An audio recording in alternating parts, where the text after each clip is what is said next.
Hello, welcome back to another episode of Somewhere Between a Film and TV podcast. I'm your host, Daniel Parra, and number one, thank you so much for listening and watching. Number two, if you could, please down below, like, comment, and subscribe. What did you think of Shelby Oaks, directed and written by Chris Stuckmann? We're going to get into absolutely everything, but remember, everything we review here will always have full spoilers. So if you are curious what I thought of it, I liked it overall quite a bit, but if you want to stick around for everything else, full spoilers, full in-depth thoughts, all of the things, the twists, the turns, wait for it, but save it, like it, and then come back later. As for everyone else, let's go ahead and get started. Chris Stuckmann's Shelby Oaks. I can't believe I'm saying that. I am unbelievably excited to say that. I'll say why in a couple minutes. But what is it about? A woman's search for her long-lost sister becomes an obsession when she realizes a demon from their childhood may have been real, not imaginary. And if you are in this space at all, if you follow film criticism, much like I do, if you follow movies, you are very aware of the name Chris Stuckmann. He was a gigantic, I'm going to tell you right now, I'm going to get this right off the bat. If you're looking for an unbiased review, I'm going to try my absolute hardest. But the thing is, I know that this was a joke within the community. I grew up with Chris Stuckmann, though I really did. He has been highly influential on even this channel existing in the first place in terms of my ability to love movies. I've loved them since I was 8 years old. I've been wanting to make them since I was 8 years old, but the film analysis, the film criticism part of it definitely also comes from his love and passion off of his channel as well. So with that being said, if you are looking for someone that isn't aware of this name, I think you came to the wrong place, but I can't quite come at it with the sense of, am I going to be 100% unbiased? I mean, if you're looking for me to answer that and say that I hated it, I didn't, but I definitely think it has a couple problems and we'll get into them. But with all that being said, I know everything about this person's film criticism. I've followed their channel, watched the hilariosity videos, all of that a lot. So I am a big fan of this particular person. I have been highly supportive since the Kickstarter back in, I believe, 2021. I think I put a few dollars into it myself back when I was in college, and this is just one of those things that I find highly inspirational myself. I have to say that, of course, you see yourself in someone sometimes, but it is one of those things where you see someone get off the ground as reported on Deadline and all of these separate film outlets. It's a huge deal. It's a big deal whenever the smaller person builds themselves up into breaking through. And it's hard to say that in itself, that's highly inspirational to me as someone who's also been able to get into short films and has been able to make stuff on a very, very limited budget with just my friends and has seen his Indiana Jones stuff. But I know you're looking for an actual review of the movie itself, which we are about to get into. But if you don't know the not troubled history of it, but the history of this movie, back in 2021, there was a Kickstarter for it. It broke the record for the most amount of money put into a Kickstarter campaign. Then I watched an interview with him saying initially he was just going to make the movie for $25,000 and then put it on YouTube and just call it a day. And along with his wife Sam, who co-wrote or came up with the story for it while they were filming their Halloween special one of the years. And with all that being said, then Mike Flanagan picked it up, added reshoots. Neon was able to accommodate with that, and now it's got a large theatrical distribution. And that's crazy. It could have even made it to, let's say, even Shudder, which is a big deal too, don't get me wrong. But this I saw at an Alamo Draft House at like 7 p.m. on a Thursday in wide release, which that's the dream right there. That alone is incredible. But you want me to hear what I have to say. Did I love it? Did I hate it? Or am I somewhere between on it? I can't say I loved it. I can say that I really liked it, and that therefore puts me somewhere between on it. I do think, though, there's a lot to love about it, and I think that there's a couple issues that are worth addressing. I'm not going to say that it's a perfect movie. By no means is it. By no means was I really expecting that either. But what I can credit this with is I think it is a very solid foray into the horror genre. Knowing Chris Stuckmann's reviews and knowing his inspirations, though, I do think that they're absolutely present. You know that he's a fan of Lake Mungo and Blair Witch Project, most obviously, as well as Hereditary, and even there's a couple other things in there to a certain extent, mostly because some of the plot elements are there, and one could argue that there could be a little bit more variation in terms of a separate own identity there, in terms of coming up with maybe your own things to say. But I think that in terms of a first time debut, I think that this is really solid. I liked it quite a bit. I think that some of its issues more so stem from the middle, but one of the things I noticed about it right off the bat is it feels like it really wants to challenge the idea of genre conventions within horror itself. I know that there's a lot of stuff in terms of messing around with tone, with, let's say, weapons, and weapons being not a comedy, but it mixes a sort of shocking, over-the-top comedic element into it while also kind of messing around with the missing kids, missing person genre. Here, not only is it switching up approach in terms of, maybe it's got a little bit too much going on, you could even say. It's got the missing persons, it has found footage, it has demonic possession, it also has like the missing kid thing as well. It's just all of this stuff thrown into one large film. And I have to say that some of it works very, very well. Some of it does feel a bit more homage, paying tribute, than its own separate identity, but a lot of the inner workings here I think do really work. Whenever it first starts off, it starts off in a very specific kind of found footage way. It has a separate approach to the kickoff of a movie, which I thought was really interesting, because he did say that he wanted to go for like a mixed media approach, that the way we approach life now is through a lot of separate varieties of media. But part of me, of course, is trying to separate my feelings and thoughts in terms of what I got out of interviews and the actual movie itself. And the actual movie itself, what I will say is the found footage stuff does work very well for me.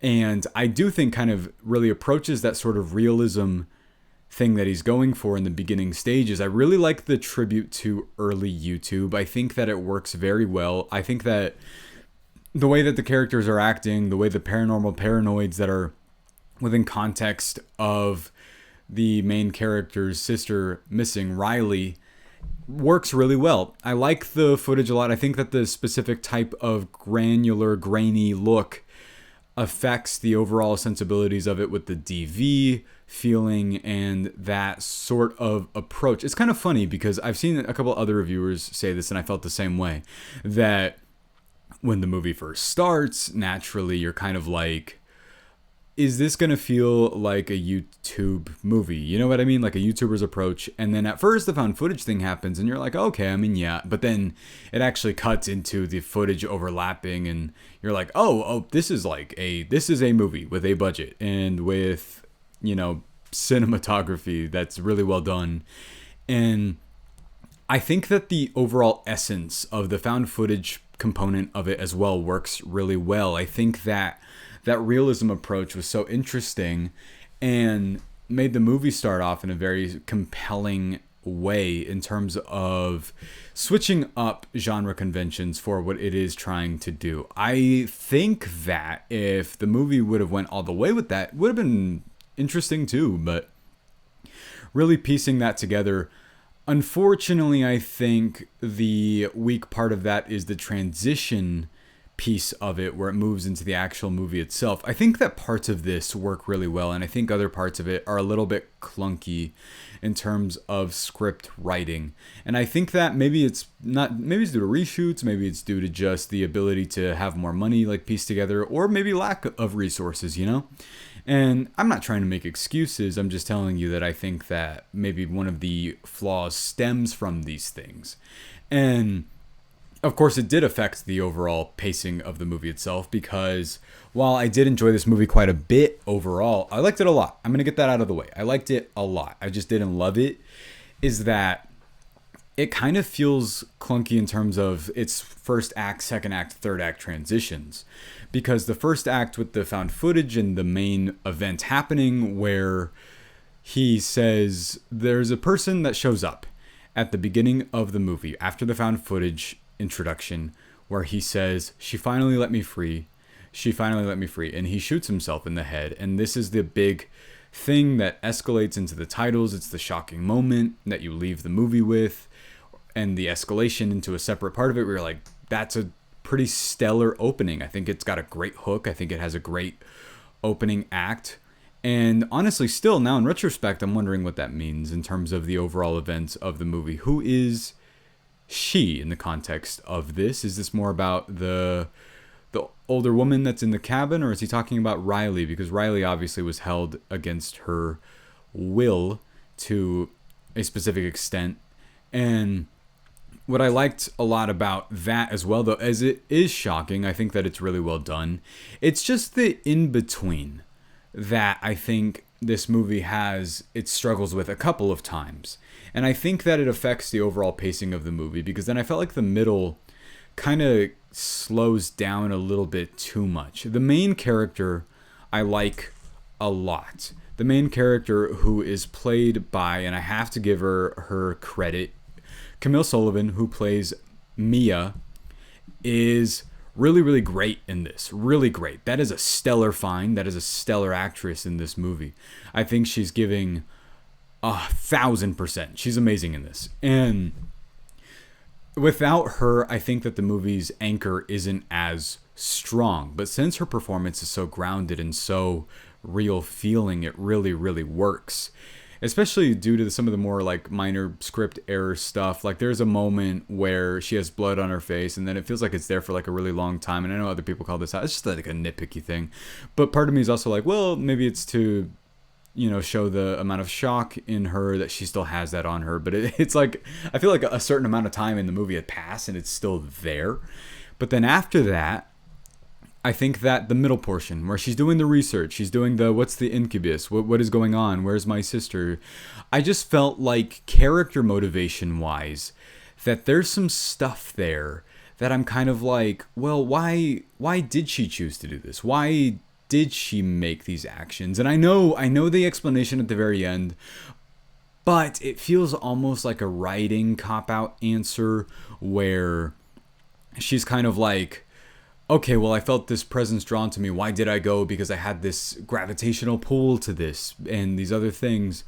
And you can, yes, answer it that way in the back first part of the movie. But the motivation feels almost non-existent for the catalyst of events. Because what happens after the fact is she watches that tape a couple of times and rewinds it, then shows her husband, and then the husband's like, you need help me, and then walks away. And I was like, well, bro, like, help her. But outside of that, because like I understand that where he's like, they've stated that there's a waning bit on their marriage due to pregnancy and this time passing, and of course that does tie into things that are revealed later in the movie, but we don't know that yet. But even with all of that knowledge in retrospect, I think I still have that issue, just because the way it escalates is she gets to the prison. She decides at night that she's like, I gotta go. I'm gonna go right now. And that's kind of why, like, her going there, I know that Chris Stuckmann loves Shawshank Redemption. I mean, I do too. I feel like everybody does. But he got to visit the actual prison that it was shot in, got to shoot stuff there, which must be like, a really amazing place to get to shoot. And yes, it is set up for a solid bit of scares to connect to the actual prison part of it in the found footage where the event is happening within the camera itself in the tape that she watches and she visits, and you get to see parts of the demon in the background, the incubus, and it's this really cool utilization of shadows. And there's a bit in this that I'm going to tie into what like my favorite thing about this is, but there's a bit in this where the flashlight is flickering on and off, and you can tell there's a moment early on that's set up where it gets cold in the environment that they're in, and they say that. And of course you hear that, but there's also like, well, is there a visual way to see that? And the bit of when it's cold outside, you breathe. It looks like when you were joking, you used to say that you were smoking as a kid. It looks like that, like the air, and you could see it through the flashlight. I thought that was such a clever bit of visual storytelling to be able to indicate that the demon is nearby, because it happens again later and you can see that, and nothing needs to be said at that point because it was already established why that was happening. And I liked that a lot, honestly. I thought that was really, really well done atmospheric storytelling, which is going to tie into what I'm going to tell you my favorite bit of this is yes, the first act transition and the second act is a little clunky. The second act into the third act transition is a little clunky too, where it makes her get to the house after this point. But I have to tell you, the third act of this movie, I think, is pretty phenomenal. I think that it makes... I was enjoying the first two acts of this movie.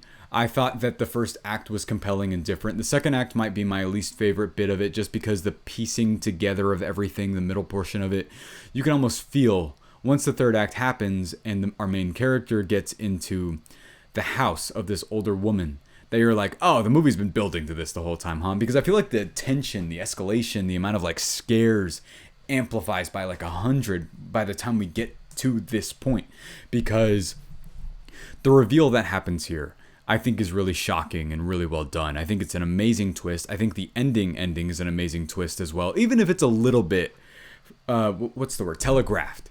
But that first initial part, she walks in and there's this older woman where she's like, do you live alone? And then the lady laughs and she's like, no. And you can see this black mold growing on the walls and you're like, yeah, this lady's insane. You're like, even without all the, the indication of that, there's something wrong here. And she's wondering what's going on, and then it turns out her sister is in the basement the entire time. But before she finds that out, she finds this photo book, and she said, I live with my son. Turns out the son is the guy that kills himself at the beginning that was in the prison. And that's where everything connected for me, that I was like, oh, that's really solid, actually. I do think that there could have been maybe a better way to go about addressing that second act in the prison, but I think that overall the ending... It heading for that, I thought, was really, really great. And then it's this photo book where it turns out they've been having multiple babies. They've been putting her sister through all this throughout this entire thing. And I think that the actual twist itself, the actual like what's going on with her sister the entire time, made for a very compelling answer. You know how in mysteries sometimes there's not a compelling answer to the mystery, there's just the mystery being compelling and you're kind of let down by the actual answer itself. Well, here I thought the mystery itself was compelling. The maybe figuring it out could have been a bit more compelling in the middle part of it. I thought it was a little bit slow paced in terms of us following this character around, and it's just because I can't quite wrap my head around why she chooses to do what she does and when she starts to go to the prison by herself at night, when she goes into this house. The house, of course, that lends itself into horror. I think that I'm a softie on horror. I think that we've done more than enough reviews on here that you can see that in me, that even like the ones it takes a lot for me to hate one, and when I do hate one, I hate one fairly passionately. But I think if you can evoke a mood from me, then I think that's when something really works for me. And the best part of this entire movie is its atmosphere. It is gorgeously shot. I think that it incorporates a couple of things that I thought were fresh in terms of horror, and that's really hard to do. I think that, yes, there's a lot of stuff in here that it is familiar ground, it's familiar territory, but there's some execution here that I thought was really interesting. The incubus demon, I thought the design for that was really cool, used sparingly, and I thought that was the smart decision, keeping it in the background. If you start letting something be entirely shown, like let's say a movie I love up until its ending is Mama, yeah, and the demon being fully shown, you're like, no, like that's a great movie too, and up until its ending, its final 10 minutes, that when it goes for broke on that is when I think it loses that sense of its atmosphere. That's still a very good movie, different movie, but here, utilizing it every once in a while, it's in the background a lot, which is how I know that, yeah, there's a lot of Hereditary inspiration here. It reminded me a lot of that, where you can sometimes see it in the corner, and then there's jump scares that aren't quite jump scares, which I think is funny considering I'm not one of the people that I mention jump scares in The Black Phone 2, I believe, in my thoughts on that. And I thought it was funny though. I've been, paying attention to his reviews for a long time. He does do the animal jump scare thing here, which he's been a critic of, which I thought was a little bit funny, but still. I like the design and the idea of the demon dogs too, like the hounds. I thought that was a pretty cool idea. And the fact that they're leading her through this forest and we don't quite know why. We just know that, they're there. It's one of those mystical things. I thought that some of the more interesting things in this were its approach to horror in a fantastical sense. It utilizes these things that have been in this sort of fantastical sense in some time, which is how I know that Shyamalan inspiration is definitely there. And I think that the approach, to me, the found footage thing kind of seemed like he was chasing his, that Signs moment. You know the one I'm talking about with the birthday party footage as well. And there are some really effective jump scares in here as well. And I think it's because the atmosphere is so well created and so well done. I just think it's the character motivations that kind of cut it down for me in terms of its overall effectiveness. I think that the main character, the actress, is so great, but I think that the motivation in the middle and us not really having a proper reason for us going through what she's going through right now doesn't really lend itself to giving us the answer. And part of that, you spend part of it kind of like, okay, well then I need to know why I care about this part. And then yes, in the third act, the payoff is all there because of the ending itself, which I want to get into. The ending, I think, is really phenomenal work. I think that the practical effects are amazing. I think the setting atmosphere is incredible. What happens is she walks into the house and of course she gets in there. There's this setting with this older woman and the setup what we were talking about with the son and that payoff, her going through the book, I think is really, really well done visual storytelling. It's an amazing twist. And then she brings her sister back home and you're kind of like, okay, well that's it. But it does that sort of fake out ending thing where she brought the baby back too. But she brought the baby back as well with her. And I think it's interesting because you can tell that it's very Rosemary's Baby coded, where it's supposed to be this you have no idea what that baby's going to bring, and her sister wants to kill it, and then her sister falls out the window, and our main character is shocked by this, Mia, right?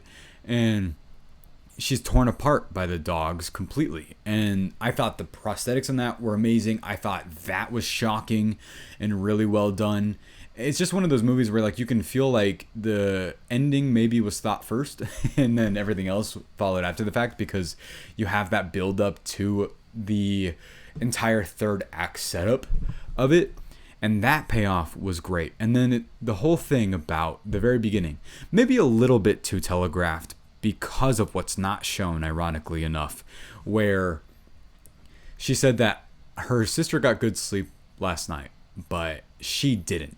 And that she was visited by that demon in the window. And she says ever since that night, that demon has been chasing after something all this time. And it turns out he was just using Riley as a pawn this entire time to get to the sister, our main character. And it ends there. And I thought that was really solid. I think that maybe in execution a little bit, if you call it, it might fall a little flat. But for me, I didn't call that part. I think I only knew that because I felt like that's where it was headed, but I didn't know how it was going to execute that.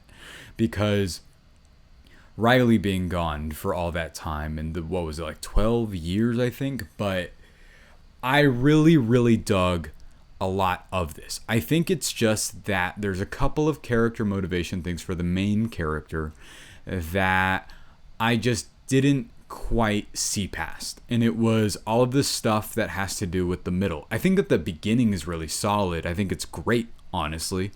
The found footage stuff, which has been done also a million times, is really well done. I think it had, honestly, I could have even taken more of that. It's not a very long movie. I think it's 92 to 95 minutes. And I think that it's really atmospheric and well done. I think that the realism part of that, it kind of gets you deep down a little bit because of the realness of some of it and how it's really handheld. It has that really shaky feeling that someone's really there, and the dialogue feels authentic for people that are kind of rehearsing it. And I really like the performance of the girl who plays Riley as well, because she gives this kind of authentic feel to someone that would have been on the early parts of YouTube. And I think that playing up that kind of like look and feel of that era was really well done. And then the ending where it escalates into this third act where it's kind of Chris Stuckmann's own take on the, Hereditary and Rosemary's Baby, I think is really well done too. I think it's just the middle where it feels like the motivation is to get to a set piece. And the set piece is well done. I think it is very, very cool looking. Just didn't have the drive for the middle. Maybe the middle is just a little bit too long in that it starts to kind of like lose its pacing a little bit. But I think it really recoups itself back at the end. And overall, I thought that this was a strong debut from Chris Stuckmann. I liked this movie a lot. But I'm going to tell you right now, if you are someone that was looking for, I know how YouTube gets about this kind of thing. If you were like, this is my honest thoughts, and then it's someone that like hates it, which I mean, like, fair. But I know that there are people out there that are going to hate on this as well for the same reason that people are going to maybe overly praise it as well. And that's due to the fact of who made this. And I came at this right out the gate with telling you guys, I don't know if I could properly tell you at the beginning of this review, this is my unbiased look at this. I can tell you that I liked it a lot, and you heard my issues with it, and I do want to rewatch this. I think that it is a very solid debut, and I'm very, very happy for him and fully supportive of it, and I liked it a lot, and I would happily rewatch this again. I think I plan on doing so pretty soon. I want to. I think that the second go round, because this is already made a lot of its budget back, a lot of it, like all of it, but I mean, made a lot more money. And I think that's awesome. I cannot wait to see what he does next. I think that maybe some of the script stuff, like, refine that the second time around. But knowing Chris Stuckmann in terms of his career and how long I've been following him, I bet he'd be receptive to all the feedback, honestly.